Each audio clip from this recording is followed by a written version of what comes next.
Good morning, good afternoon, and good evening to wherever you may be. Welcome back to the self-proclaimed cutest podcast in all of Wraith. Welcome back to the Pitch Perfect podcast. My name is Kiki, and we are with Elaine, and today we're kind of just hanging out, aren't we? Yeah. Having a little chat. Yeah, just hanging out. We don't really have, I don't know. Most of the time when we jump on here and it's just the two of us, we kind of just like talk and go off the cuff.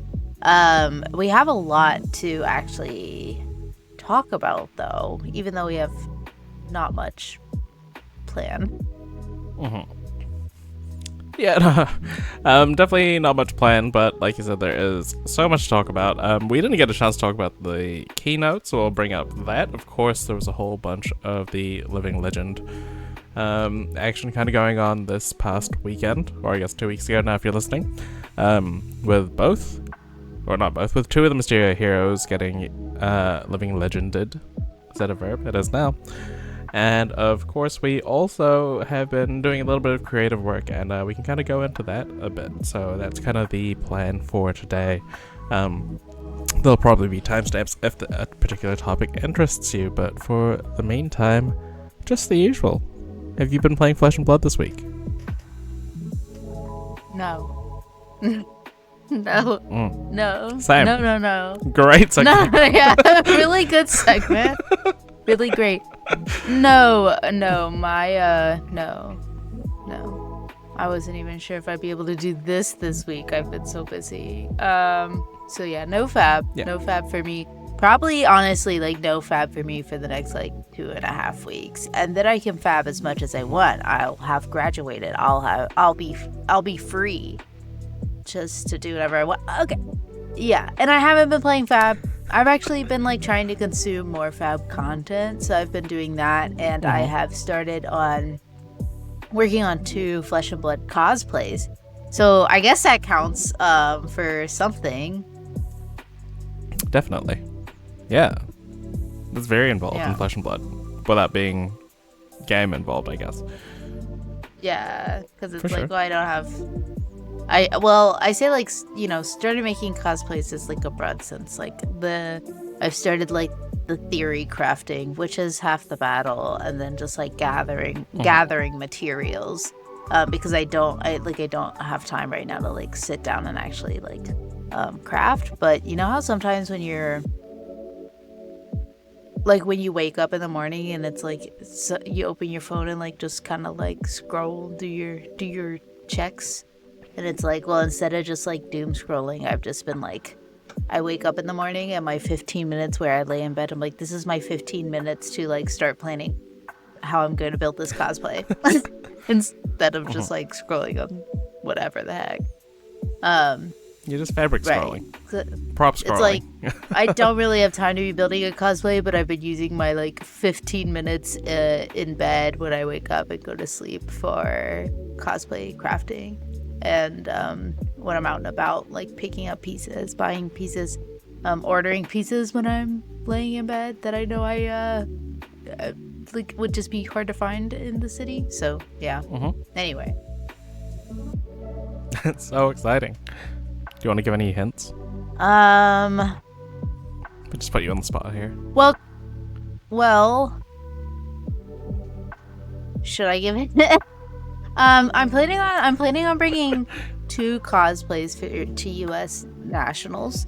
And since U.S. Nationals is the same weekend as High Seas release, one will be High Seas related, and then the other one will be a cosplay that has just been on my list for a long time to do. Hopefully I can accomplish both of these. I'm being kind of ambitious. But yeah, one High Seas related, and then the other one's been on my cosplay wish list for a while. It's a hero. I'll say that. There we go. Put your guesses down below. Yeah.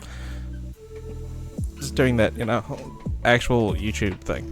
No, it's very exciting and very involved. So good on you. Even if you haven't been able to play any games. Which I haven't. At all. But mainly it's just because I was working, like, the Flesh and Blood event last week. I think I said that in the last episode that I was going to, and now it's happened. So no, I haven't really been involved in Flesh and Blood in terms of that. My contribution to Flesh and Blood this week has just been making, or these past couple weeks, I guess, has just been making various things in relation to the game. We had that fun little video we posted the other week. As our viewers might know, we've kind of been trialing out a bunch of different shorts kind of formats to kind of help push the channel, do a bunch of different things. Like, we like to create stuff. So instead of what was becoming the usual, take a clip from the episode, we decided to promote Emily's video with a little news kind of segment. Yeah. So yeah, and to just also shout out the weekend that was Pro Tour London, and it was congratulations to Pablo Pintor, obviously, for taking down the Pro Tour, and Emily. We had her on the podcast last week, but also there was the cosplay competition was taken down by members of the Rainbow Pitch League, and that was really cool to see, and we wanted to kind of be able to shout that out and bring attention to all of these things. Enigma, our girl, living legend, she had obviously a great performance over the weekend too. It's not always just the real people that we want to give shouts to. Yeah, for sure. Yeah, it was fun. That was really fun. We can talk about that for sure. But I also, neither of us have played games of Flesh and Blood this week, and you talked about doing the video, and I talked about doing the cosplay. We've also been doing a lot of other stuff for something else very Flesh and Blood games related. I guess that's true. I was announced as a caster for the main that leaks nothing. No, I mean that too. That too. But I feel like you're hinting at a different sort of league, perhaps. Yes. One just across the rainbow, perhaps. Is this our announcement? It's coming. Yeah. So in case it wasn't clear already enough, the third season of the Rainbow Pitch League is coming up. We've been doing a bunch of work on that as well, so that's kind of taken up a bit of time. Still very much in talks, discussions, trying to figure out exactly what that's going to entail this year. But there's some new things coming up this season that we're kind of excited about. I don't know if we're necessarily going to leak exactly what those are. We're just going to build the suspense. Or who they're going to be involving. If you're listening and it's involving you, then you know. Yeah, we're just building the suspense. Season 3 is coming. I think now it's hard to keep up with podcast time and real time, but there was a week that the week that the short came out, we did the short in place of an episode because we used our this time, our usual recording time, to have some meetings related to season 3 of the league that really just needed to happen to get the ball going. It's kind of hard to organize schedules. I'm really busy right now. You're really busy, and we live on opposite sides of the world, so just as complicated as it could be to plan times to sit down for an hour face to face more than once a week is kind of hard.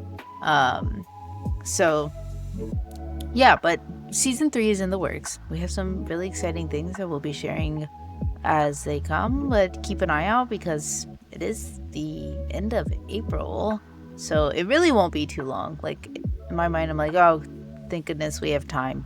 But the time will fly, so yeah. Historically it has been somewhere around the middle of the year, so it's definitely coming up. There's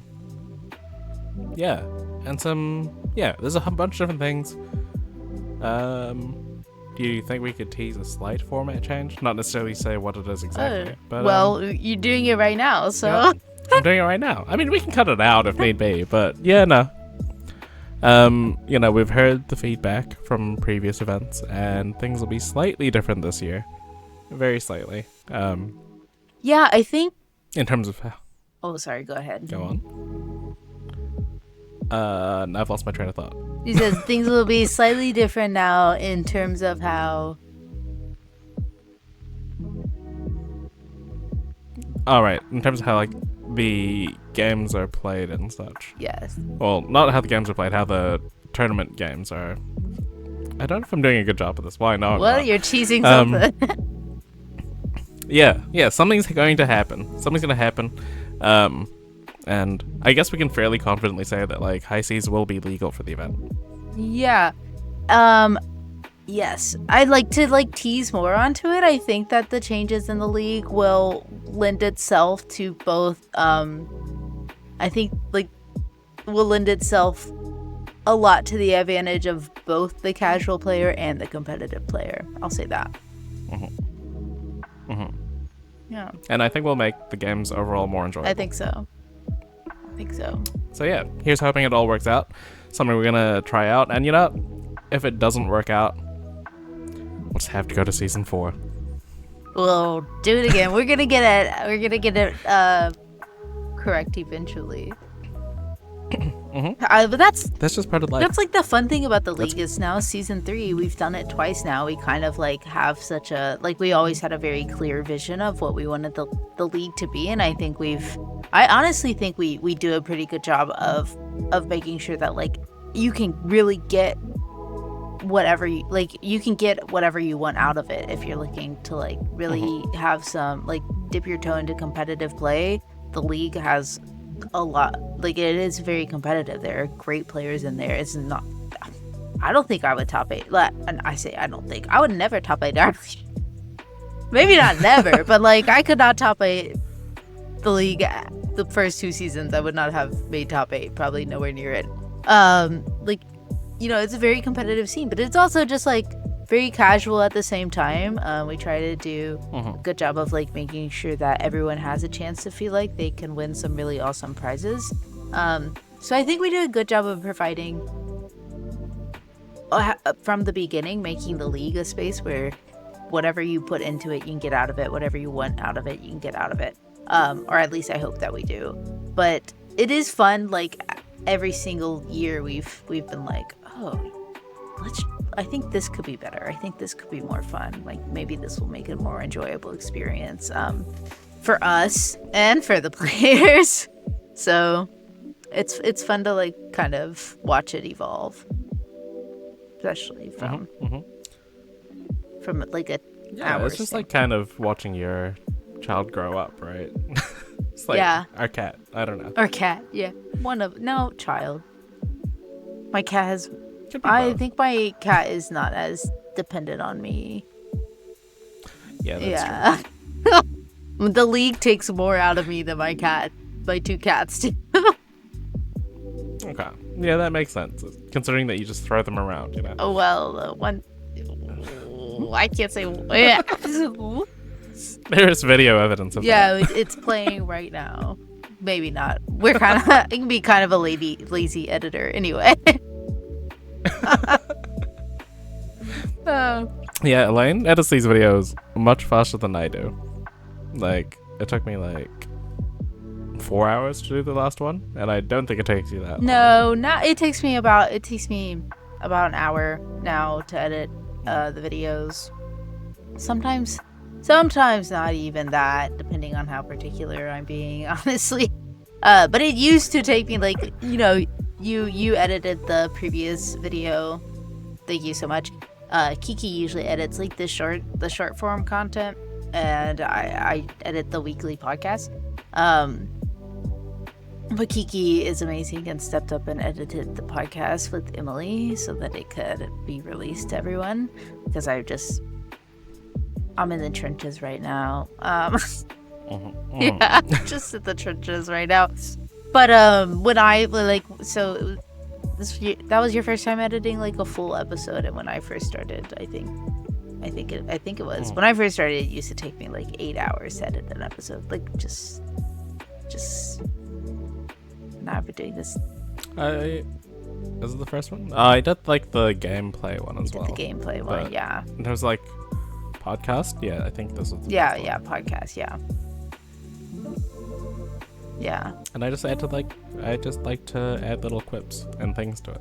it's really cute. You did Just you did a random really bits good that appear. job. It made me smile Thank you. and laugh. It was great. It's fun. I'm really on my self-teaching journey at the moment when it comes to editing things, so let's just turn this slightly towards me. But yeah. So even though I'm hella tired now, it was fun. It was good. I just need to do things at a more reasonable time, I guess. But, you know. You learn. Yeah, exactly. You learn. You spend weeks just watching videos online trying to learn new techniques that you can kind of add. Which again was really cool. Helped us with the newscaster video. Sorry, excuse me.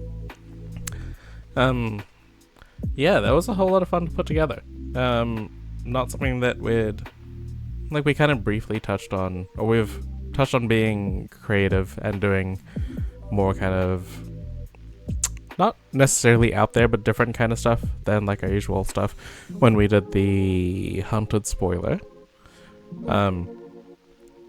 And now we're just trying a whole bunch of different creative avenues. You know, realistically, I have a theater degree, and we're very silly people, and we like to do fun things. So, yeah, I guess we move on to the newscaster video now. How did you enjoy that? Did you find it fun? I really, really loved it, and it just made me want to do like a lot more like it. I think it's fun, and I don't know like how many just kind of like silly. I liked that it was like a really silly skit, but it was also like it was news. It was like really relevant to what's happening. So I liked that it was like both silly and informative, and just like felt very like true to us. And I'm not sure that there's like a ton of content out there that's like specifically that. And I don't have a theater degree, but I am a theater kid at heart, forever and always. A homeschooled theater kid, so I feel like that really showed. Like I recorded that and I was like, I got way too into that. And then you were messaging me and you were like, yeah, I've been studying videos of like newscasters so I can like learn the mannerisms, the tone, and that was really impressive to me. Yeah, you put in that much effort.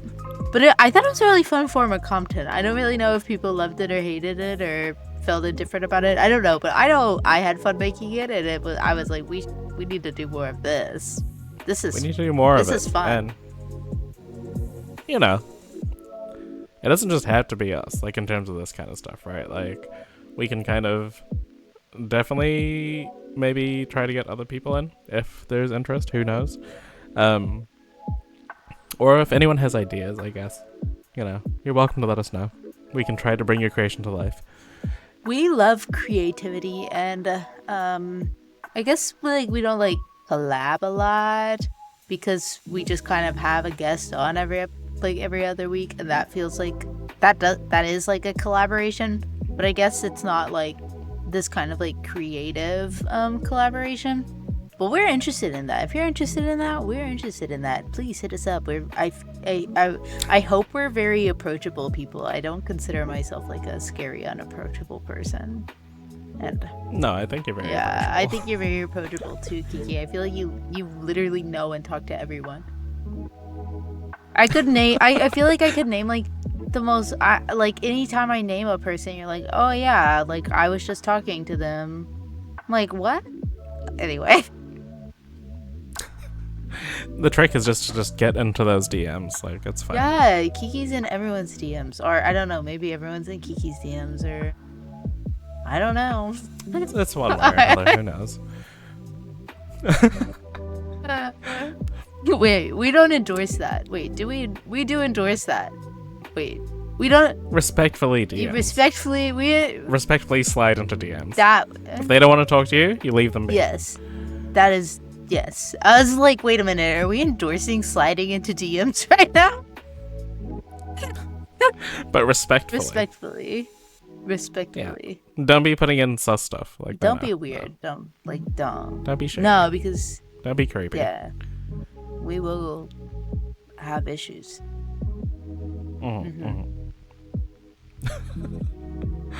Anyway, but yeah, the newscaster, please. The vibe. I feel like I Yeah. talked a lot about my perspective on making the newscaster video, but I'd love to hear yours. Oh, sure. Yeah, I kind of. So I guess start off with I was the one who kind of wrote the script for it. Like, there was the idea for it, and I was like, hey, I reckon I could do this. So it was a very brief script, nothing to the script, I guess. Like, you know, I wasn't giving stage directions at all times. I was just like, here's like a general outline of like things you could say, and then I'm just gonna piece it all together. So it was really fun. Elaine recorded her part before I did. So it was really great to see like the energy you had for that. You made it really fun and bubbly, which is like my favorite kind of newscaster. Like, that's a weird thing to say, you know, like, oh yeah, my favorite kind of newscaster is like, you know, brings a certain energy to it. Isn't super serious. I don't even watch the news that much now that I think about it, but like I do watch a lot of professional wrestling, and they have like reporters, that kind of vibe. Like, yeah.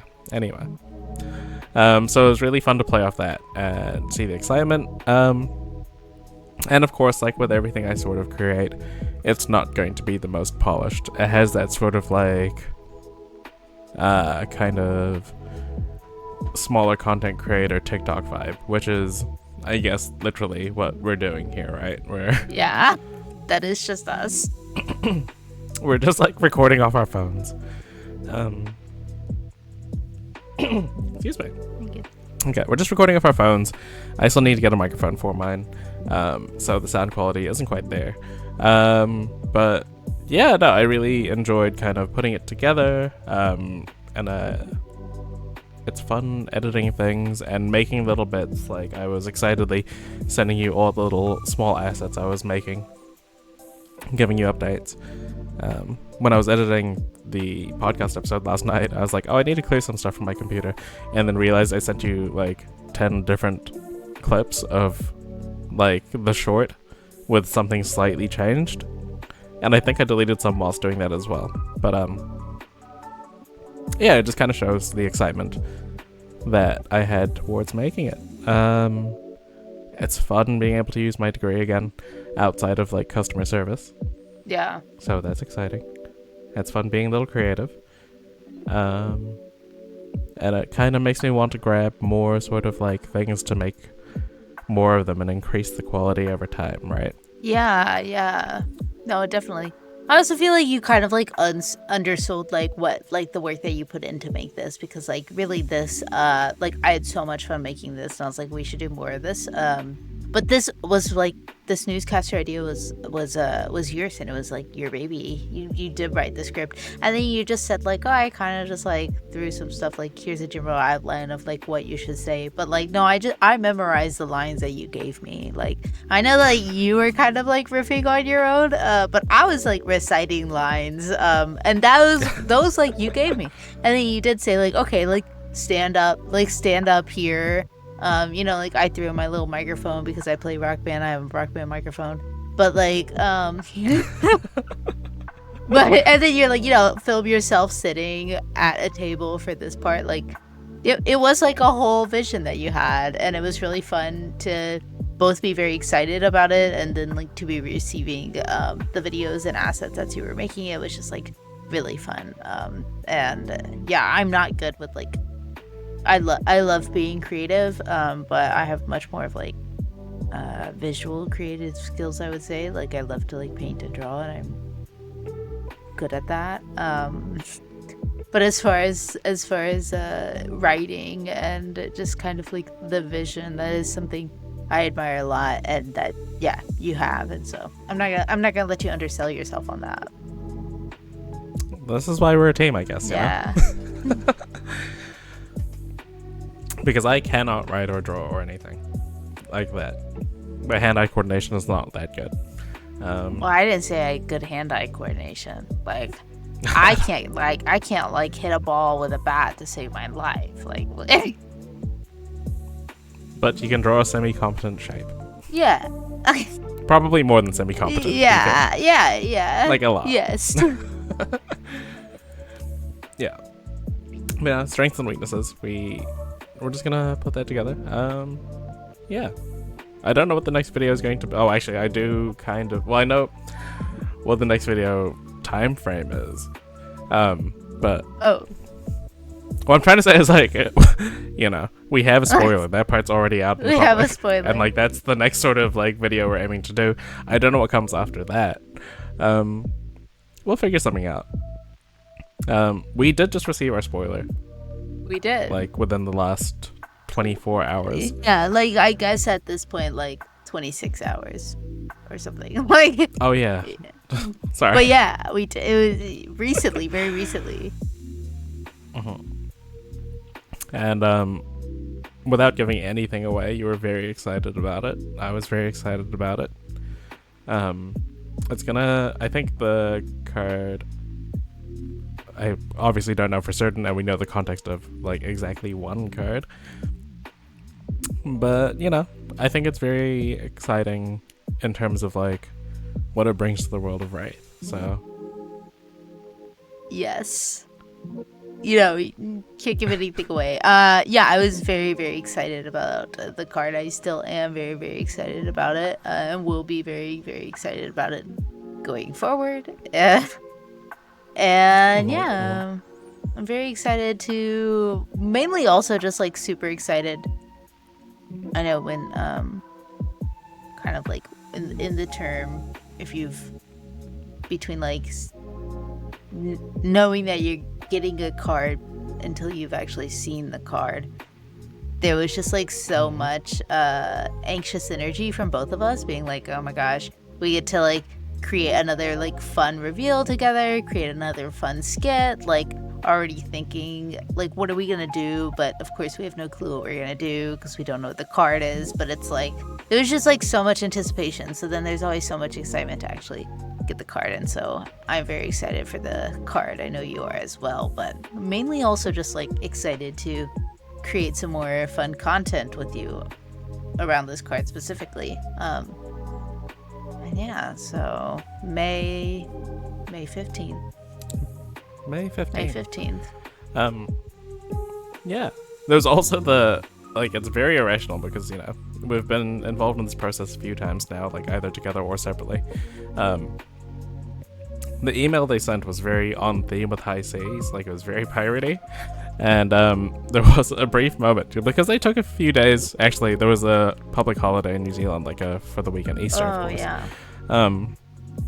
So it took like 5 days for them to get back to me, confirming that we in fact had it. And I was like, what if they just missed my response? Right. Because I also responded like a pirate. Yeah. I wasn't just like, yes, would love to be involved. Here are the details. I was just like, ahoy, Captain. So on and so forth. Yeah. Shipmates already. Like, yeah. Oh my god. When I was younger, I was reading articles about how to sound professional in emails, and then when it came to this one, I just like threw that out the window entirely. So yeah, there was like the brief moment of like, are they gonna get back to me? And then I was like, I messaged Azz because he said that he had a spoiler. I was like, do you get yours already? Like, are you confirmed? Are you logged in? And he's just like, no, they take a while to respond. I just got the email saying I've got one. I was like, okay. It's not just me. There's still hope. Yeah, I would say if you ever need someone to just kind of like calm your nerves and be like, nah, it's gonna be fine, just go with it. Like, Azz is the perfect person to reach out to for that. Yeah. He is just chill. And also somehow does 2 billion things at once. But, yeah. A madman in every like, yeah. Azz is great. When like I was letting him know that I'd be interested in like working in his league in the commentary side of things, he was like, can you commit to like this many amounts of like games per like period? And then like in my mind I'm like, how many games are there? Like, we do 1 a week for our league. There's a lot more going on for his one. Crazy. It's crazy. Mm. How do you do it, Az? But should be fun. Or you should also say, like, I like, yeah, Az is great. Az is so great. But when you weren't around for this, but just a side tangent about bragging on Az, if I may. By all means. Yeah, you weren't around for this, but at the very beginning of Pitch Perfect, so this podcast came to be. I'm sure I'm not. I'm sure. I know I've told this story many times on the pod, but this podcast came to be because Flesh and Blood Twitter, like way back in 2022, 3 years ago now, was kind of just like I don't know how to describe it. It was just like a smaller community than it is now, and we were all like, it was just now farming as a community, so everyone was like, everyone knew everyone. It was like, and that's still how it is, I think, but I don't know, it was just like much smaller. Melody and I were on Flesh and Blood Twitter, and we kind of like got tagged. Someone just like, at Melody, at Elaine, y'all should make a podcast together. would love to hear. It was Hayden Dale. Hayden Dale was like, at Melody, at Elaine, would love to hear like a podcast of you two and like your differing perspectives on like just being a woman in the space, and also being, you know, like different countries and your experience of playing TCGs as a woman. And anyway, the birth of Pitch Perfect.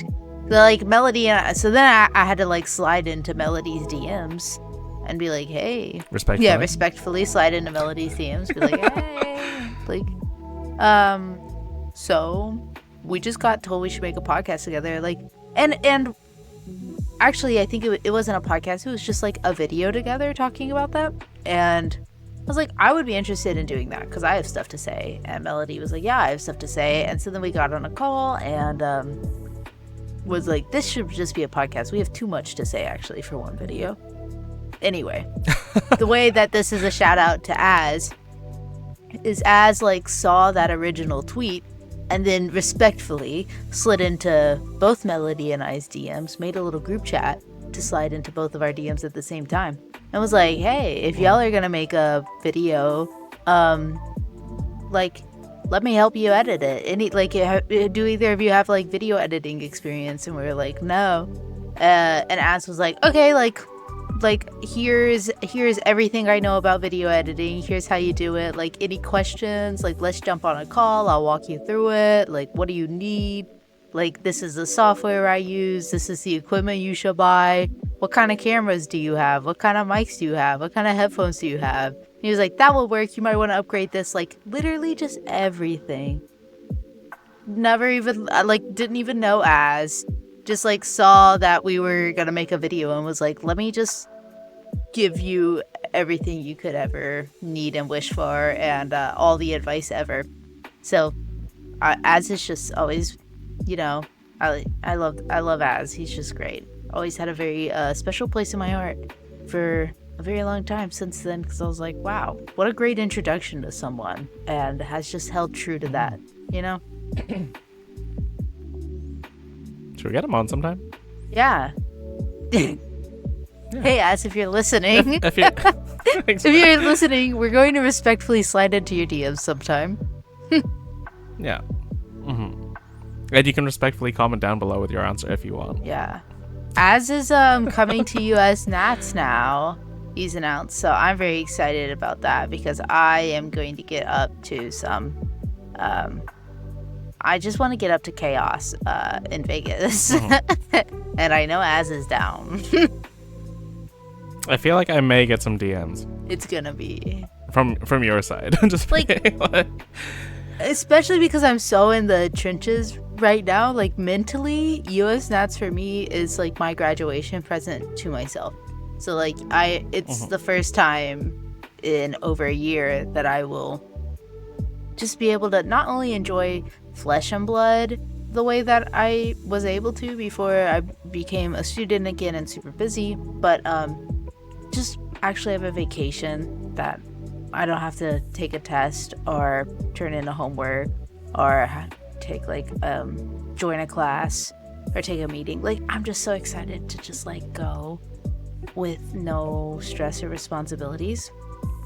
And I'm like, I really wanted to test a lot for the calling, but maybe I'll be just kind of enjoying myself too much to even care.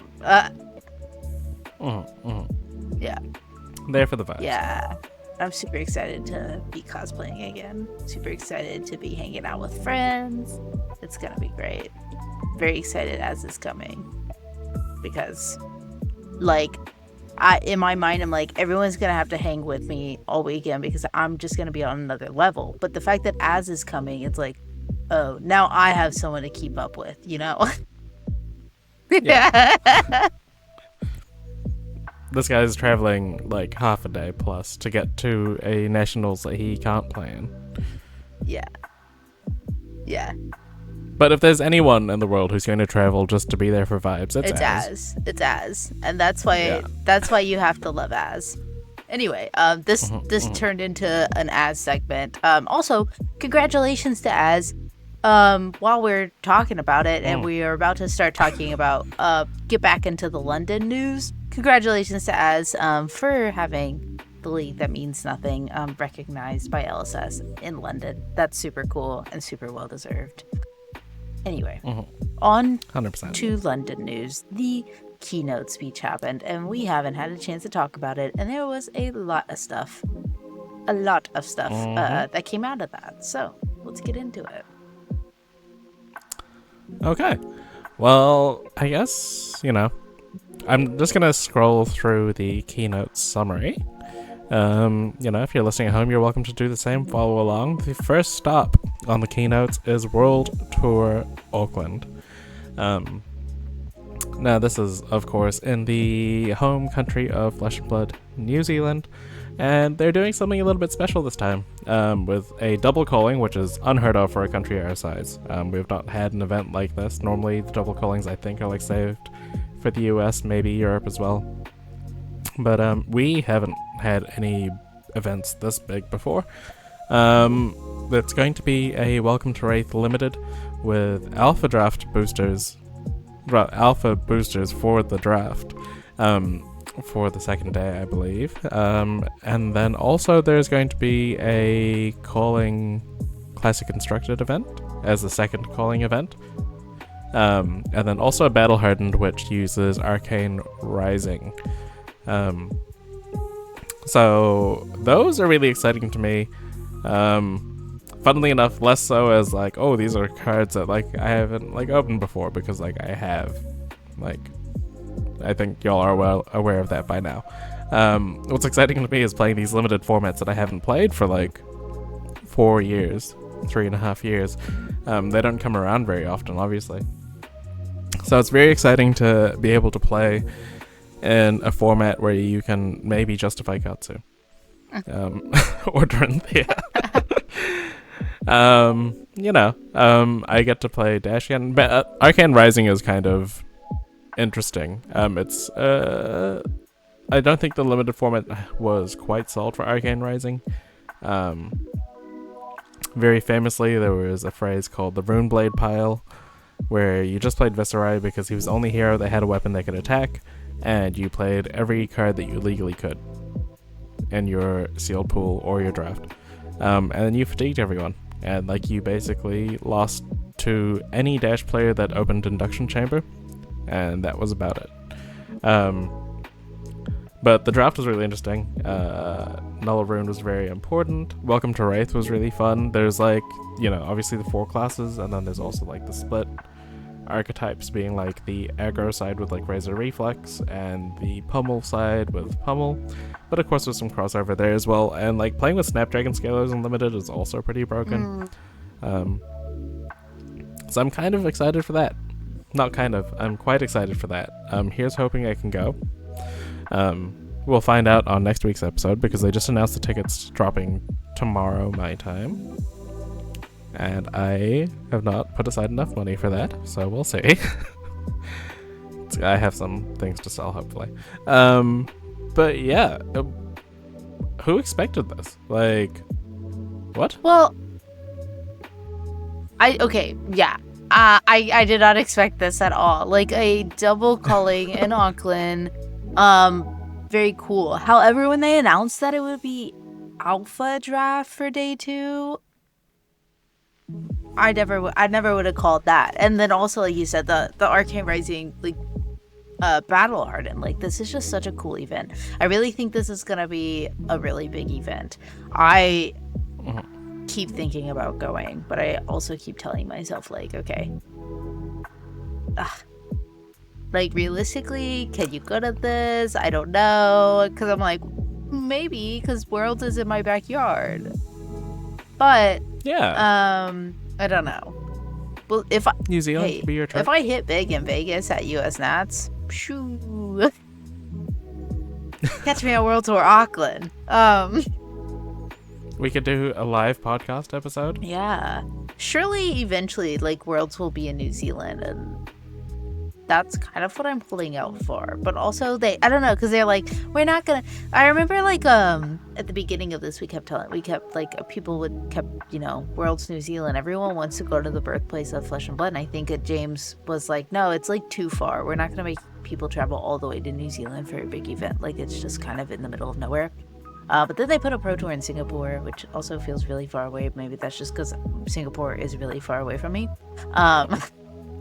But then they like did this. I'm like, maybe they're just kind of testing the waters. And if this is a big event, then they're like, okay, people will travel to New Zealand for Flesh and Blood, because I promise that. I think it's almost every player's dream to go to the birthplace of Flesh and Blood. And then they're also doing this cool thing before May 16th, which this episode will come out before May 16th. If you purchase the Fabled or Go Again ticket package, you will be put into a draw to win a tour of Legend Story Studios, which is really cool. And if they did if they put Worlds in Auckland, they could do something too. Also, I just want to come to New Zealand. And I need more notice. Yeah. Agreed. I think you should come. Just no biases, no biases. But it's a nice place. It's all right. It's kind of nice. Coffee's pretty good. In the bigger cities, at the very least, coffee's pretty good. Yeah, no, that's really interesting. Like you said, like it's expensive to get to New Zealand, realistically. Well, yeah. Regardless of where in the world you are, like it's not cheap. At least me going from New Zealand to like the States and back, or Japan and back, like those flights aren't cheap. So I can see the hesitance to run Worlds here immediately. I thought Worlds was going to be like the 5-year anniversary in New Zealand, if not the first one. I was really hoping it'd be the first one, because I didn't want to pay for flights to the States. But yeah, you make a really good point. This could be like oh, I see that face. I'm Leanne Flights, sorry. No, you're good. I read the expression and I'm suddenly feeling that maybe this isn't quite the option for you right now. So much. But what if I went for a really long time? When is this? August 8th to August 10th. Okay.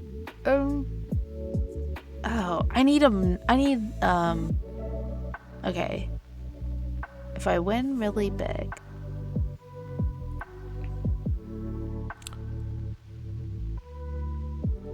So, if you're listening, we're going to start a GoFundMe.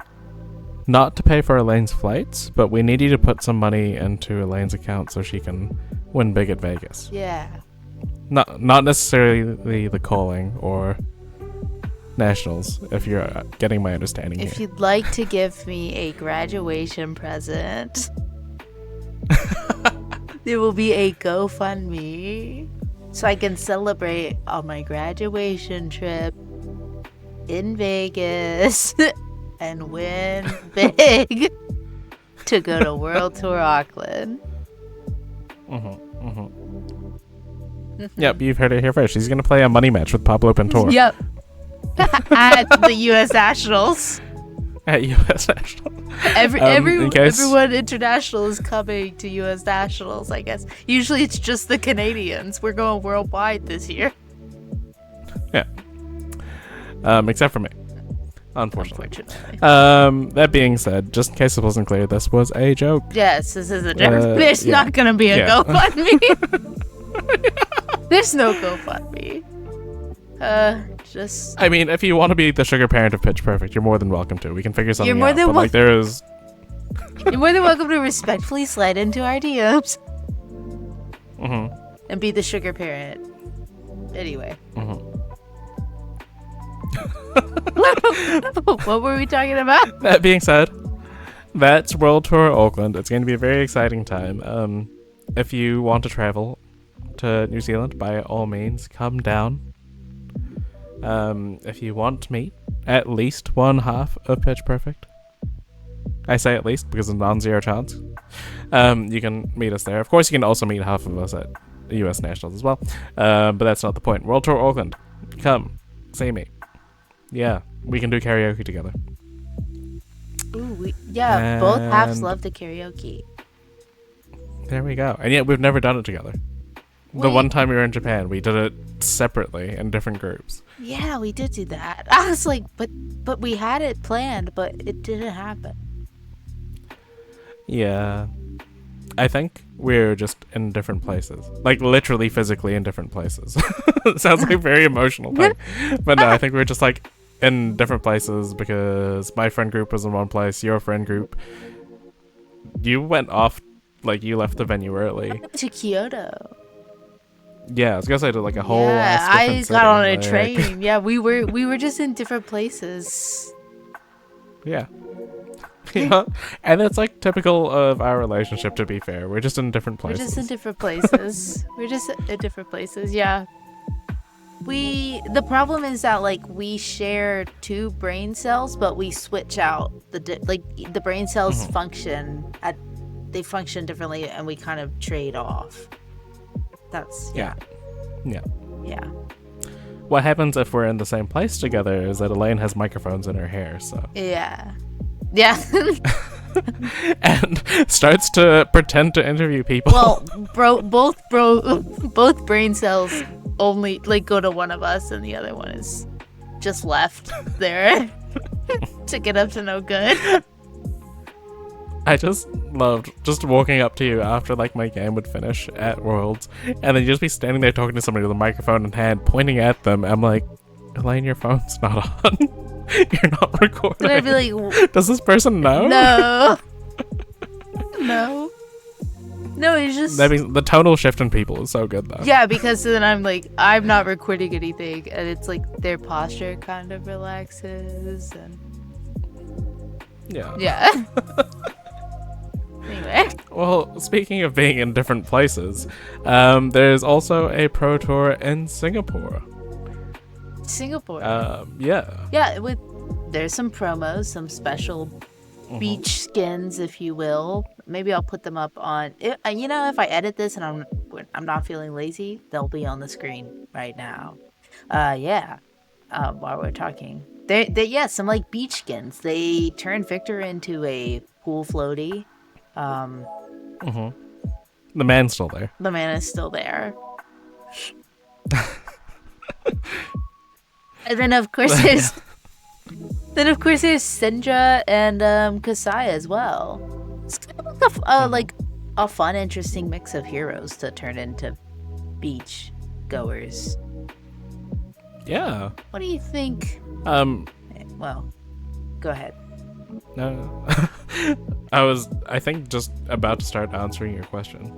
Oh, well, What? let's see if the brain cells work. What's the answer to the question I didn't ask? It is a unique like group of heroes, right? Like they're all like in the somewhat playable level of Flesh and Blood first and foremost, so they most likely will see some play. Syndra and Victor specifically. Kasai definitely has her fans. They're not going to be like the tier 1 heroes at the moment, but like they're also all very serious heroes, like not necessarily the heroes you'd expect to be lounging on a beach, right? Like, Well, except Syndra Victor. is- Well, except the man on I top of guess. Victor, I guess. Yeah, he seems kind of silly. He seems kind of like a frat boy. He'd be at the He'd beach. be at the beach. But like Victor's like a very stern horse, you know. Yeah. Like you can bring a horse to water, but you can't force him to drink. I guess like. But this horse is drinking, splashing around, having a great time. This horse is a pool floaty. This horse wants to be in water. Anyway. Anyway, continue. It does do a great job of like whether it's canon or not, but just like showing like the heroes in like quite a different light, right? Again, they're all fairly quite serious. I'm just trying to think if there's like a theme to it, because like Kasai of the Golden Sand makes sense that she's at the beach name wise. Like you can make that sort of like play on words. I don't think you can with the other ones. No. Off the top of my head, at the very least. Also, I just noticed she has like a dragon fruit or something behind her. It's Syndra specifically. Syndra does. Yeah.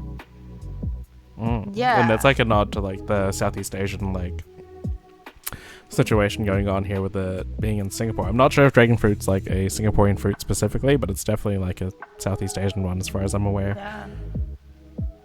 What are its other references? Yeah. Did I answer the question? No.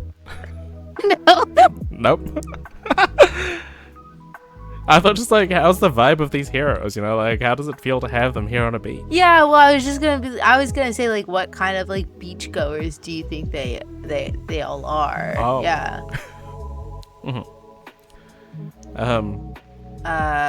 Dragon fruit says that it's native to Central America. I was so off base with that. But it says it is now grown in various parts of the world, including Southeast Asia, where Singapore is located. Okay. However, like this is like the AI overview, and I did type in like, is dragon fruit native to Singapore? So like the fact that it says like it's now grown in various parts of the world, including Southeast Asia, where Singapore is located, might just be it, you know. AI. Yeah, AIing, because I said specifically asked about Singapore, and it was like, yeah, sure, you're technically right, I guess, but not really. Anyway, maybe that's not even a dragon fruit. I can't tell. Maybe it's not. I think it is though. Wait, I had a dragon fruit in like Rarotonga. Now that I think about it, like that's. I was so off base. Don't mind me. I also noticed, just moving aside from the dragon fruit and how wrong I was, Victor's holding like a bubble maker. I gotta so zoom in on this image now. Oh, it is. I was like trying to figure out like what's in his hand. I thought it was like some sort of like tennis racket. I'm like, that's so weird to be on a horse. And then I realized there was like a large bubble coming out of it, and there's bubbles, and suddenly I'm significantly more amused. He is holding a little bubble. I guess that kind of helps with our like. So this helps with the question of like, what kind of beachgoers are these? And that's definitely a dragon fruit. I'm now zoomed in on the image, and like I think Kasai still is just holding a sword. Is she actually? Like behind the text box, I think that is a sword blade. Or is it like a shovel to like dig sand? I think it's a sword. That would kind of make sense. sense. Oh no, it right? is a shovel because I can see it. I can see it now. My eyes are open. It's a shovel. So, if we have Victor on a floaty with the bubble maker, we have Kasai with a shovel, presumably making sandcastles. We have Syndra here. Syndra's just being with a like her cocktail baddie, yeah. Setting. Yeah, well, this is giving like literal mother vibes at this point. Like the I don't want to deal with my children. I'm here to consume my cocktail and get some sun, while the other kids rage around the beach. Yeah. Building a sandcastle. Yeah, she's being like a diva, like in the best way, right? Yeah. Yeah. And like. So, Syndra's mother. And because we have to tier list these, the beach edition. Is Kasai is building sandcastles for your baby girl? Yeah, I guess it could be. Or is making bubbles baby girl? Like surely. Well, like I do actually think Victor is kind of I don't like to claim him as a baby girl. Myself, I don't like to claim him as a baby girl, but like, But if the facts are there, but like, what else? What else is that? yeah. So does this make Kasai like a Riz King because like she's really showing off her skills? Or is she like daddying in the literal sense, like making a sandcastle for her child To provide. a home for Victor in the sand? I don't know. We've got off the rails. We're like an hour into this and like 2 keynote points deep. Yeah. Yeah. So if you're going, you can obtain all 3 heroes through the souvenir package. The Pro Tour players get one of them at random, and then there's going to be various sealed deck events as well where you can obtain these promos. So there's multiple ways to get them. Presumably they're limited. So if you want to get me a Syndra, go get me one. Thanks. Yeah, and I will take a Kasai. Thank you. What we just and get yourself a Victor. You deserve it. You know what, viewers? I'm sorry. We're putting a lot of pressure on you to do a lot of things for us this episode. Yeah. You really don't have to do any of it. You just have to like share and subscribe. And we're not even picky about that, honestly. Okay. And drive to 1 million subscribers. Yeah, and then we'll do a giveaway at 1 million. You could be one of a million. You are 1 in a million, actually. You are 1 of a million. You are. But you could be that 1 of a million. Yeah, that wins an unknown prize that we haven't thought of yet. But it's gonna be good. It's gonna be good. It's karaoke with us in the same place. Holy shit. I guess if we get like 1 million subscribers, we could probably justify flying out to the same place to do karaoke with that special one subscriber. With that special one, I think so. Anyway. Okay.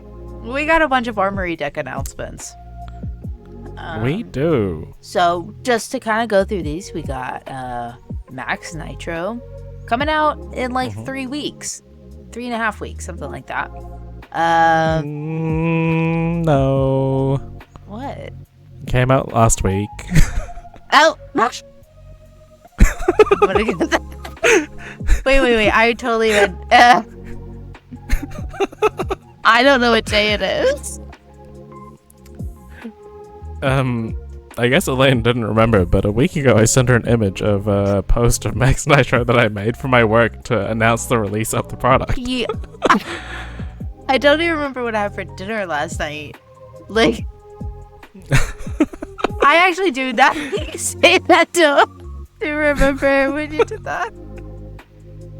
I remember this one brain cell passes back and forth very rapidly. You said you were proud of it because Max was holding the Armory deck. I remember now. Yeah. Okay. Yeah. Max Nitro, it's out. Go buy it. Support your local LGS. Yeah, super fun hero. A whole new way to play him, of course. We don't have what is it? I should know better. High Octane. He doesn't have access to High Octane anymore. So they've had to give him some new tools, make him play it a bit differently, make him a bit more unique, like make him focus on constructing things, including his weapon. So he can build into the bank breaker throughout the game. The equipment, of course, are very cool as well, and he has ways to kind of buff his weapon, make him a bit different than the usual, or what we've previously seen for mechanics. Can't say usual because I think Puffin's gonna like be quite different. For something a bit more classic, we've got the Ira Armory deck as well.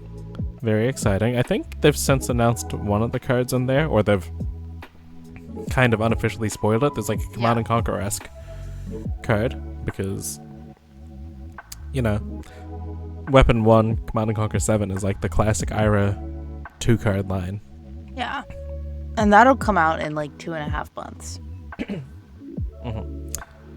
Also very exciting because, you know, she wasn't the most accessible hero to get in terms of like you had to be at Worlds or win a specific event or buy a very expensive booster pack to get one.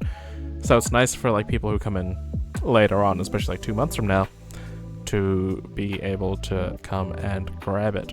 And then thirdly, an entirely new product altogether, we have the Living Legend Armory Decks. Yes. And Yeah, exclusive to Gen Con. These are, I think not Gen Con. Oh my gosh. They will be at Gen Con, but other conventions as well. San Diego Comic Con. And that's actually the first one. Yeah, I think so. And then Gen Con. I think those are the only two, but I also know nothing, apparently. So, I actually am like, I don't know. Anyway, this is what happens when I try and run through things fast. The Max deck. I have not picked that up yet, obviously. But I actually liked Max when he came out. I was not a big fan of Bright Lights because I'm not like a diehard Mac player. But I did have like a lot of fun playing Max during the Bright Lights era. And Ira, I think this is a really smart move. I think, that's just like a smart move because you still have like the Ira like welcome decks, learn to play decks, and it's just like if someone learns on the Ira deck and just wants to try the CC format, now it's just kind of like, oh yeah, here's like a welcome deck and like here's a CC deck. There you go, boom, bada bing, bada boom, so easy. Living Legend decks I think is really interesting. I think it's like a little inconvenient maybe that they're exclusive to these conventions. However, like I don't know, it does make sense to me, just kind of like from a business perspective to make the Living Legend ones conventions, and because I don't really, I guess you don't really know how like a Living Legend Armory deck is going to go over market wise, so it's a good way to like get the product out there without like risking like product just kind of sitting there maybe. Yeah, well, I think if I'm not mistaken, I saw Scott talk about it being available afterwards. Which is not what the article says. Yeah, I don't know. I don't know if I've heard that. I mean, it wouldn't surprise me like if they do make these available eventually, but I haven't heard anything about that. I also, as we've already clarified, know nothing, so. That's not true. I could also be Mandela affecting myself, who knows. Very conveniently though, for as far as it seems, the only new card in those decks will be the headpiece, which can be obtained in Gem Pack 3. Yeah. Yeah, they describe it as a rare collectible gift, so surely it's like exclusive to these conventions. Yeah. I just in general. Kind of interesting that they're. Oh, sorry. Go ahead. I was kind of interesting that they're making these Living Legend Armory decks, but then like if it's not accessible to an extent, like I don't know. Obviously, they know much more about marketing than I do. It's kind of their thing to do this. But, like, I don't know if it means, like, this is the format being pushed, or if this is just, like, a kind of interesting way to make these new kind of cards for these heroes. I'm really interested to see, like, how well these, like, do as a product. Because, like, if they do really well, then, like, maybe we will see them. I'm also really interested to see like what these lists look like, because like Living Legend is all the heroes and decks in Living Legend are really powerful. That's why they're Living Legend. So you have to have like these decks have to be able to hold their own maybe in ways that a regular Armory deck doesn't need to. For sure. Right. I don't know if you're excited about this as well. Just real quick note about the Armory decks. Is that every time they release an Armory deck, there's some new marketing assets available. And like, I love that I can just like take them and use them for like content and editing and stuff. Like for those who are keenly aware or who may have noticed, when we did the playthrough game with Elaine and I with Syndra and Aurora. Aurora's name looks so much better because I literally just took the one from the Armory deck and used that. Oh, really? And then with like Syndra, I just had to use some sort of font. So as someone who's getting into this editing sort of situation and creating things, I am very excited to have more marketing assets available. That's really cute. It's like a very cute thing to be excited about. Okay, now we have, it says stop, hammer time. Mastery Pack Guardian. The Guardian Mastery Pack. This is like a lot of Valda. A lot of Valda coming out of here. Yeah. Also some really, really awesome, cool cards. Like, what the hell? Like, why are all these cards so cool? I wasn't really interested in it, and then they showed all these really, really cool cards. Are you talking about the Marvels? Yes. Yeah. Like, Yeah. sorry. Just making sure. Like, I was like, are you talking about the Marvels or like the Seismic Surge tokens? well, those two. I mean, they're like, what the heck? Yeah, they are stunning. What the heck? And yeah, Valda's getting pushed. They're like so cool. We're getting a whole bunch of these 6-cost cards that a lot of Guardians can't necessarily play as easily as Valda can, which is super exciting. She's unfortunately missing 2 life, but that's probably good for the health of the game at the very least. Guardian's looking scary. Yeah. And we've just lost Enigma, who's one of the better tools against Guardians. I feel like the game's gonna slow down a bunch with this product. Yeah, I think so. It'll be I don't know. I'm just like not really a Guardian player, and they were like Mastery Pack. I think Mastery Pack I really like the idea of that as a product. And then, it was a Guardian Mastery Pack. I was like, this one might not be for me. And then they're like, look at the coolest cards you've ever seen. Okay. Well, now what? Like, what am I supposed to do about that? I guess buy it. Yeah, obviously play Guardian. Obviously, play Guardian. I just want these. I just want these. Yeah, no, they're super cool. Interesting to go back to the idea of having a supplementary booster set again. They kind of did away with them for a while after, I want to say Dynasty was the last one. Yeah, they haven't done a supplementary booster pack since. So very interesting to kind of get back to that. It's really clean how they're doing it this time, was just the one class rather than it being split across all 10. Yeah. It almost could have been not heavy hitters. Bright lights. Like what Bright Lights could have been. It was like this. That's what I was going to say. Yeah. I didn't really enjoy Bright Lights, and it's nothing against Bright Lights. It was just kind of I love to draft, and I love obviously when new sets come out that are draftable. But I'm not mech is not my class, and so it was and that's all the options I have.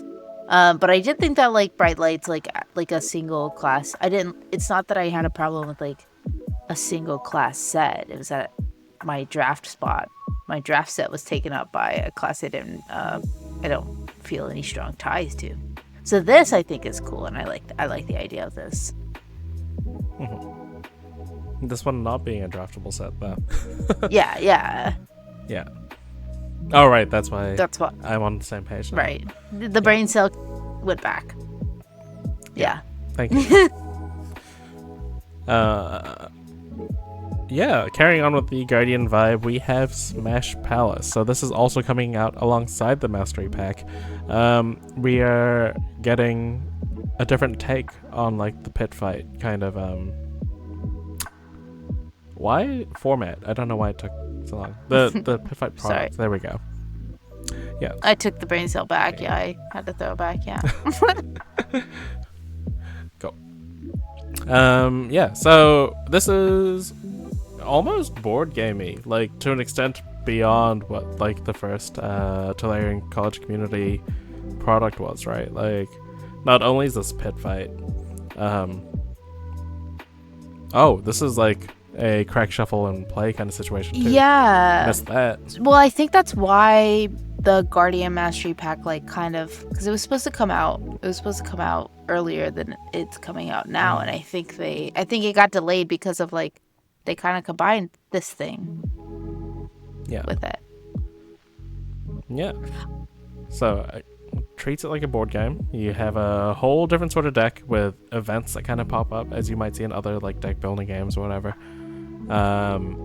as a kind of way to change up how a game plays, gives everyone positives or negatives. Yeah. Few things about this. I mean, I'm also really curious to see how this like just performs as a product, because I don't think you need to like I don't think you need to be like playing Flesh and Blood currently as a casual or competitive player for this product to be interesting to you if you see it in stores. So I'm kind of curious to see how it does. I lost my. Give me the brain cell back. Thanks. What else was I gonna say? Oh my gosh. Oh, it's not my PvE, but I really want PvE LSS, please. But I am excited. Like I play Flesh and Blood, and we talked about Flesh and Blood on the podcast. But like I'm just a gamer. Like I just love to play board games and games, and I love like sitting down with a group of people and just like playing a game. So this is really interesting to me. It says 7 heroes, all designed for UPF, only at UPF legal. But like we don't really know. We have 2 of these heroes, and of course like Bravo's here being heroic on the front, which I guess plays into the Master Guardian thing. So I think they're all Guardians. Yeah, I think so. I kind of like I'm definitely gonna buy this and play it, and I'm excited about it. Even though it's kind of came out of nowhere, and I was like, whoa, what's this? I was like, whoa, PvE, not PvE. But this also looks really fun. I think it could also be a way that I can get people that I want to play Flesh and Blood to secretly play Flesh and Blood. And also when they showed the image of these cards, I was like, this better be only Smash Palace UPF legal, because yeah, we were pushing it when I had to put white borders in my deck. I had to get over that hump. I don't think I could have mixed these in. I wouldn't have been able to do that. No. Yeah. So yeah, this product. I still can't put white borders in my deck. Well, I had not put white borders in my deck, and then I had to like. It was like a whole thing, like kind of pay like what retribution for my sins. What happened was. What happened was that I like traded away my CNCs and my E-strikes so I could cold foil out some Kasai stuff, and then for like 6 months I just didn't have E-strikes or CNCs, and I was like, I gotta get these cards back. These are cards I gotta have. And then I was like, went to buy them, and I was like, oh, the white border's cheaper, and I said I wouldn't put white borders in my deck, but then I was like, you did this to yourself. You need to buy the white borders. So anyway. I feel like I need to give you my non-foil playset of E-strike now. They're James White signed. Wow, I'll take them. Yeah, I don't think I can actually give you Alpha James White signed E-strikes. It's okay. It's okay if you. But I want to. Hey, if you're a listener and you have alphas, I'm joking. I'm joking.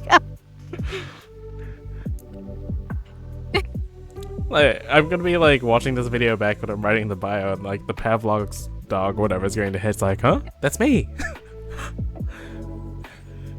I have those things. Oh my goodness. Yeah. Just real quick, like you said though, it's not quite PV, but I think it's like a step in that direction, right? Like obviously it's something that a lot of people want.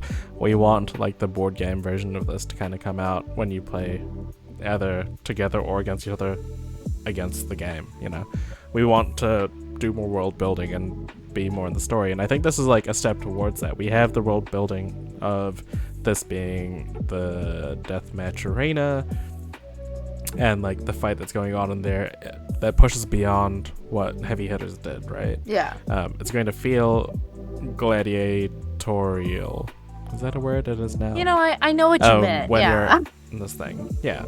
It's gonna feel like that, like we're getting more of that immersion, which I think is kind of crucial. And like, I'm not gonna say this is ultimately going to lead to the success or creation of a PvE, but I think like it's a good way to test how they can kind of start implementing those factors to get our PvE Flesh and Blood board game down the line. No, and I totally agree with what you said. Like the kind of like immersion that comes with this, and it's true because like looking at this set, like I can just kind of like see myself like with a group of friends, like being kind of rowdy, being kind of loud, like having a good time playing this game. You know, maybe. Like, it's like the typical, this round's on me, like, everyone's like, like, that's kind of the image and feelings this provokes looking at it, so, and I'm curious to see how the product does. Anyway, last but not least. Another thing that satisfies me about it, just real quick. Yeah. Non-human heroes. Non-human heroes, kind of. Like, Fight Master Cox is a goblin. Groundbreaker Crix is like a satyr. They're still kind of like humanoid. They're humanoid. Yeah. But it's a step away from having human heroes. I really like. So we're getting there. Wait, no, she's a centaur? She's a centaur. Remember. She's not. She's a centaur, Yeah. And I really like. Kind of looks like a satyr from here. I like her. Anyway. Yeah. Last but not least, high seas stuff. We got some high seas stuff. Yeah, I'm not very interested in high seas. Okay, well, that's the end of the episode. Thank you very much. Okay, so obviously we're all very excited for high seas. There's a whole bunch of stuff they've announced for it in this keynotes. Yeah, and it feels like a treasure hunt. This whole set feels like a treasure hunt. Whoa? Yeah, I mean, no, keep going. Right. You're doing great. Right. It feels like treasure hunt with the sheer amount of stuff they're putting out that like makes you want to chase it, right? Like, what do they start off with? We're gonna go in with what they're doing. First of all, they're introducing tapping as a mechanic. Yep. It's called tapping and untapping. For those who play other card games where it's not a thing, it's turning sideways and then turning upright. It kind of shows usage. So normally these are like, instead of having once per turn, you can have this tap symbol sort of thing. But it does mechanically differ slightly in the sense that you can untap things and potentially use them again. So not quite the same as once per turn, but like similar, whilst also taking up a lot less space on the card. It makes it just look a little bit cleaner. Very good. Speaking of looking clean though, all these marvels are so stunning. We're gonna get a whole bunch of gold tokens and Golden Harpoon tokens. Maybe not a whole bunch. We're gonna get like one marvel for that. And the art is so good. Like the set is so bright and vibrant. And of course we get a ranger attack here that kind of gives us an idea of what the ranger is going to play like. Being a 2-cost 6 with the ability Go Fish. I believe that's the keyword. When this hits a hero, choose and reveal a card from their hand. If it's a non-attack action, they discard it and you create gold. If you've activated a cannon this turn, instead look at their hand and choose the card. What an exciting line of text. What an exciting line of text. What an exciting line of text. If you've activated a cannon. Have they spoiled a cannon yet? Like the 4-cost weapon. Is that a cannon or a bow? No. It's an arrow. Wait. What's happening? It's a bow because it's a bow, right? I think so. I think so. Oh yeah, surely, because it's an arrow attack. I would say it's an arrow. Yeah, okay, makes sense. We're it's good. an arrow, so it's a bow. So like, what's a cannon? They're just like teasing this. They just told us that there's cannons in the set, like confirmed, and we don't know what it does. And I don't know. Oh.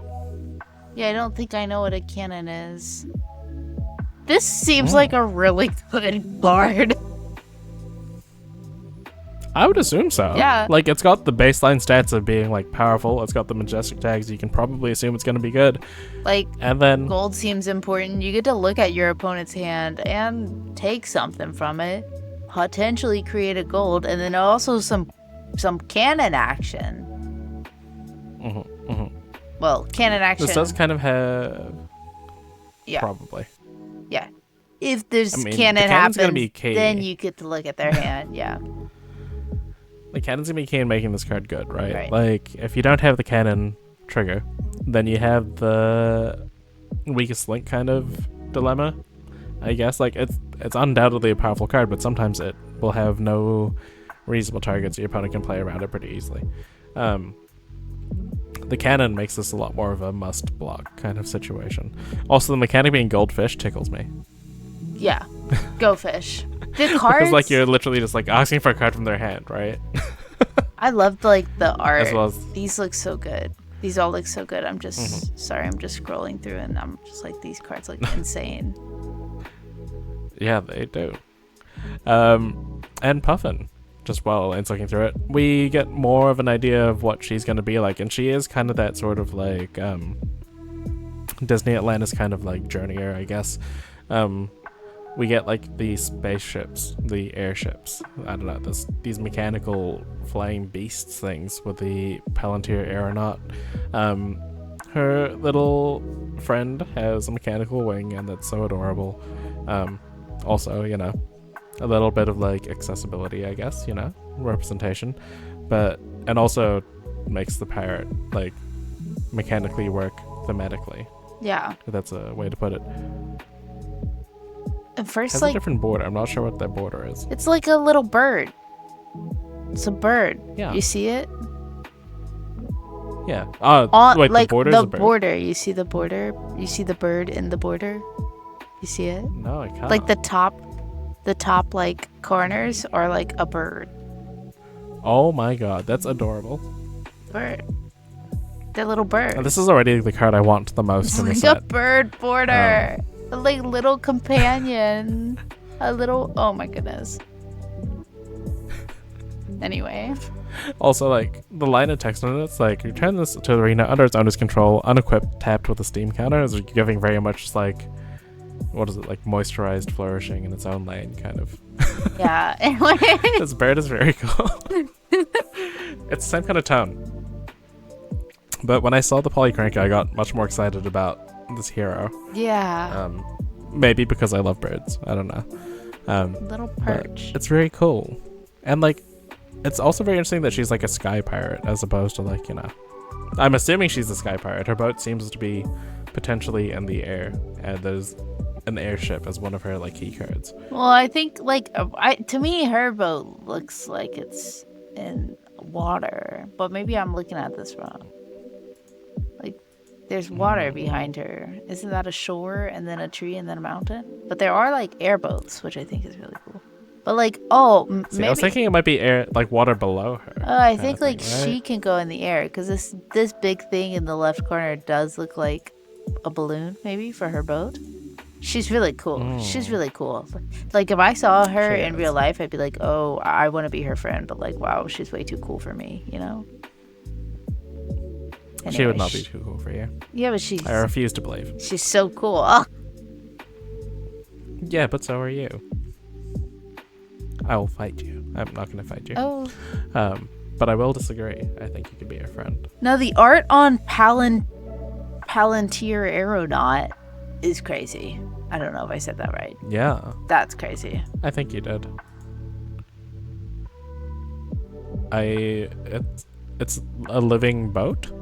Thrice. This one's Thrice per turn instant. This is new.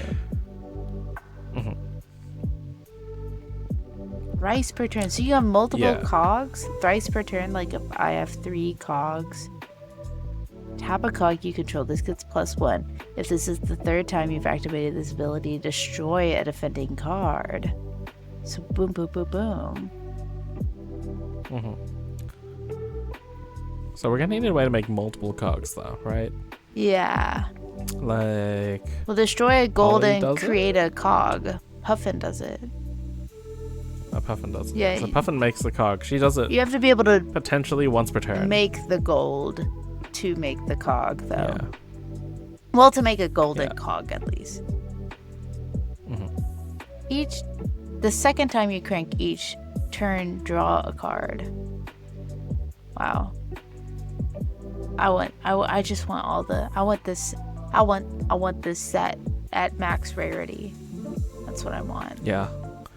It's gonna be so hard with like all the max rarity cards being the treasure packs. Oh, and we will get to it, but the max rarity cards are super max rarity. But before that, we have some more of our favorite gravy boat. All aboard, Gravy Bones.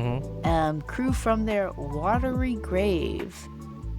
Pirate name, right? Okay. All right. Thoughts? Really love this.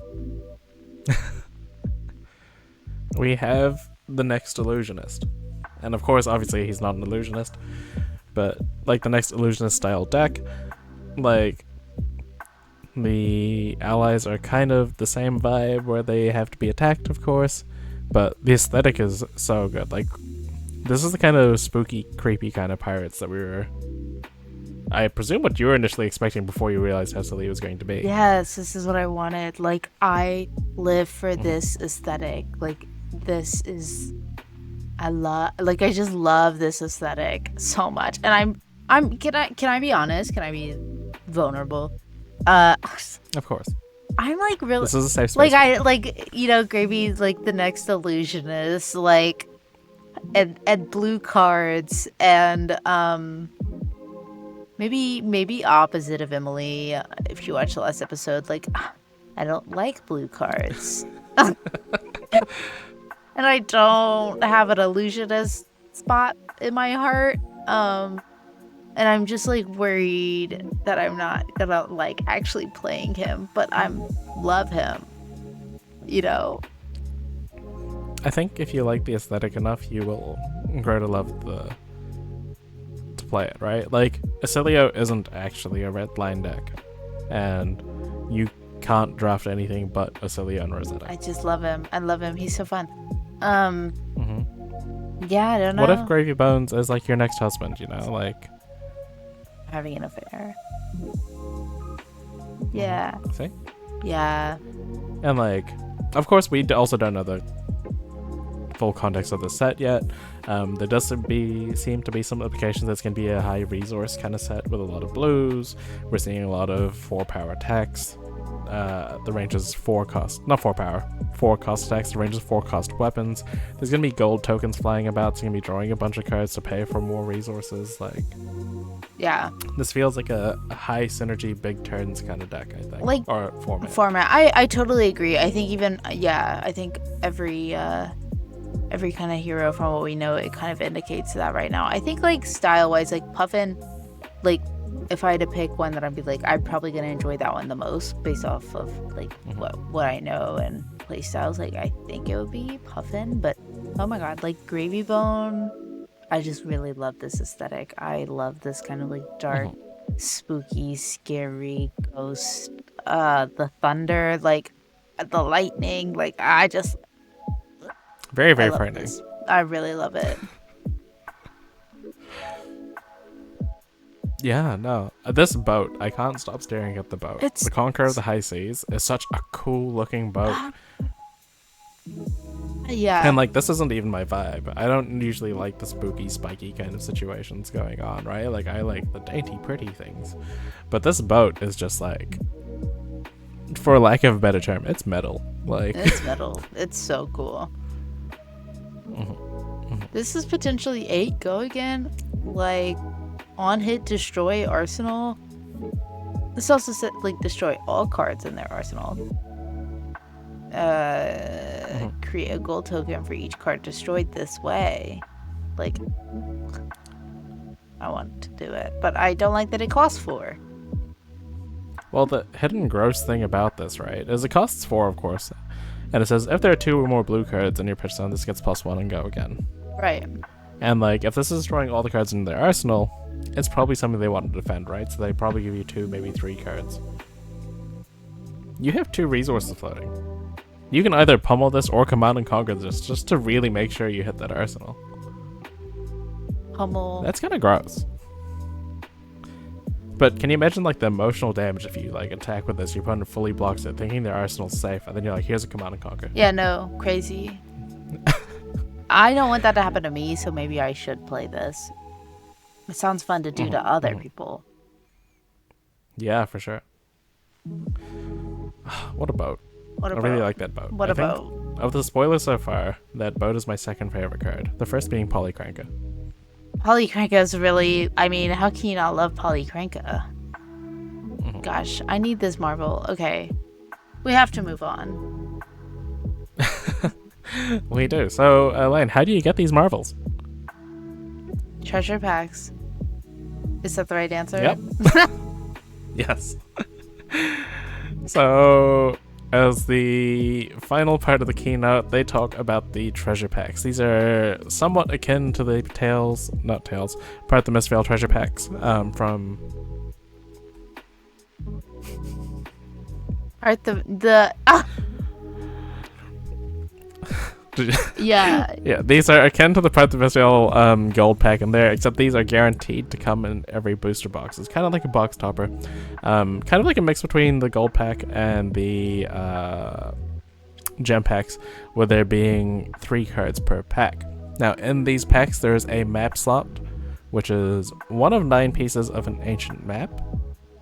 There's a gold slot, so you can get one of 3 different gold cards, being the gold, the golden cog, or the gold kiss rum.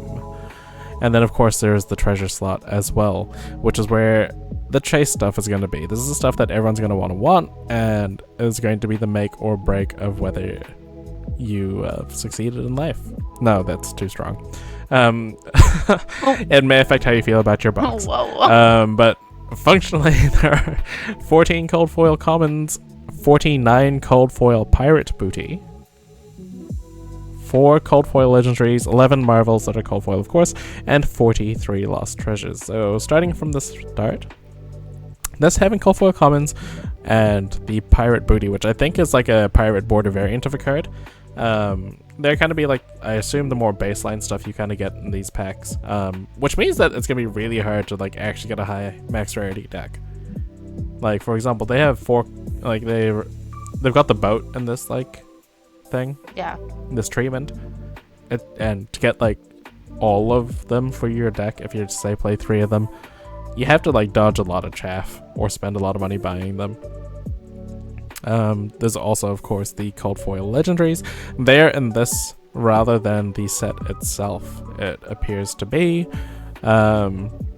which makes me wonder what you can get in the booster packs. I guess normal legendaries, like the rainbow foil ones. Also, as an aside, if I'm not mistaken, the legendaries appear in like the rare slot or the rainbow foil slot, which maybe means they're draftable again. Something to consider. And then of course there's marvels. And always stunning. Something we did not mention also. You could also get a signed card by James White from his personal collection in these packs. So yeah, they say, yep, you read that correctly. It's possible to open a signed original cold foil Welcome to Wraith Alpha print Heart of Fiendel in the treasure packs, straight from James White's collection. I know everyone listening probably already knows that, but oh my god. Like, I just love, like, I love LSS, because they're like, oh, you know, we said we're not going to reprint cards, and we won't, so we got to get them from somewhere. Here's my personal collection, straight from James White. Like, I just love, you know, it's one of those things that's like, this is why I love this company, because who else does that? I really think that, like, watching this keynote speech, I was just kind of like, oh, they're killing the game. Like, every time we get new announcements about the direction that Flesh and Blood is heading, it only makes me like happier to be a part of this game. I think everything is really cool. I also just like, they always do a really good job. For example, like the deathmatch kind of like arena, the like kind of like mini game that they made, heavy hitters. and when it was like, oh, deathmatch and win this and then we'll send you this, like that's so cool. And they kind of made like the little mini game, and they're really good at doing that, I guess, with they introduced the special packs and Misfail. I guess they did that like in some sort of way with the like art cards in Rosetta, and then here doing like these little like, the James White thing is just on another level, but at a base level, like the map slots and like this kind of like treasure hunt that they're creating with this, it's just like so cool. I love like when the thematics just hit right, and I really think they just hit the nail on the head with this. Yeah, for sure. Like when they call these the lost treasures, I guess, like these really are treasures. Like the availability to get these cards is absurd. Yeah, they're going to be so difficult to get. This set's going to like fly out of your stores. Like you need to get on this one fast if you want any of these things. Even if you're just like a player, like these boxes are going to sell out pretty quick. Incidentally, that might make the singles actually quite affordable. Just as a side. But like these things are so absurd to get. Like for reference, I guess, like personal experience, there's like a cold foil Shiana in this set that you can open. That will be number 3 in the world. Just like, crazy. You get to own a card that I own also. Slight flex. Okay, Kiki. Yeah, no, but like seriously, there's only 2 of those signed in the world currently, and now there's a 3rd coming out. I'm not sure about the other cards, whether they have any variants signed. Like I'm sure there's like other cold foil legendaries that are signed by James White, but he stopped signing them really early on because he was like, I want this. I don't know what his logic was, what his reasoning was. I think he didn't want to like sign super expensive cards and risk your collection devaluing or whatever. I'm not going to put words in his mouth, but in short, he stopped signing expensive cards pretty early on. So getting the chance to open these, especially if you weren't around at the start, like if you open one of these legendaries, this is a card that you may have never opened or had a chance to open in your life otherwise. So this is very exciting, and this is kind of the key thing and what makes this whole set feel like a treasure hunt, is that we're all going to be scavenging, grabbing boxes where we can to try to get these things. Yeah, it's crazy. Lots of exciting stuff. Yeah, wow, we talked about a lot this episode.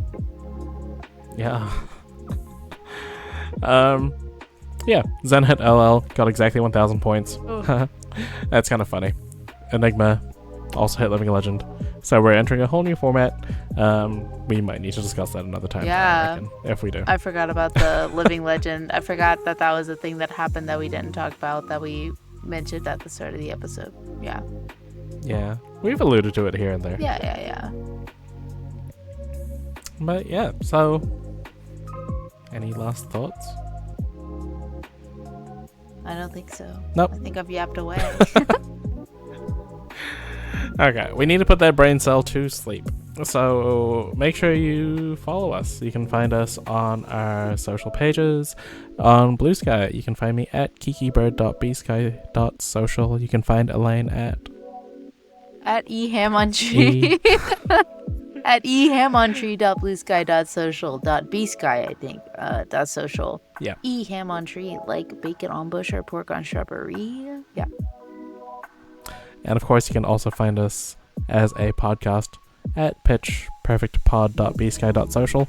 And make sure you keep an eye out on the Rainbow Pitch League one, as we're dropping more hints, more ideas, and so on and so forth about the upcoming season 3. So that can be found at rainbowxpitch.bsky.social. Join the Discord, like, share, subscribe if you want. And until then, we will see you next time.